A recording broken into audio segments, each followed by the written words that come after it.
హల్లెలూయా! దేవుని పరిశుద్ధ నామమునకు స్తోత్రం కలుగును గాక. మత్తయి సువార్త 5వ అధ్యాయము 44వ వచనంలో మనం చూసినట్టయితే, మిమ్మును హింసించు వారి కొరకు ప్రార్థన చేయుడి అని చెప్పి వ్రాయబడిందండి. ఆమేన్. హల్లెలూయా!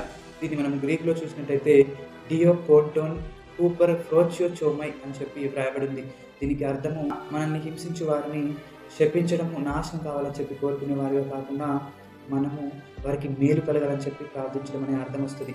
మనం ఈ రోజుల్లో చాలా మందిని చూసినట్టయితే ఎవరైనా వారికి హాని చేసినట్టయితే, వారిని హింసించినట్టయితే వెంటనే శపించే వారిగా, వారు నాశనం కావాలని చెప్పి అనుకునే వారిగా ఉంటారు. కానీ దేవుని బిడ్డలమైన మనము మనల్ని ఎవరైనా హింసించినట్టయితే వారి కొరకు మనము ప్రార్థించే వారిగా ఉండాలి. వారిని క్షమించే వారిగా ఉండాలి. అప్పుడు మనం క్షమించబడతాము. వారు రక్షించబడాలని చెప్పి ప్రార్థన చేసే వారిగా ఉండాలి. అప్పుడు రక్షించబడతారు. ఇంకా వారు దీవించబడాలి అని చెప్పి మనం ప్రార్థన చేసినట్టయితే దేవుడు మనల్ని కూడా దీవిస్తాడండి.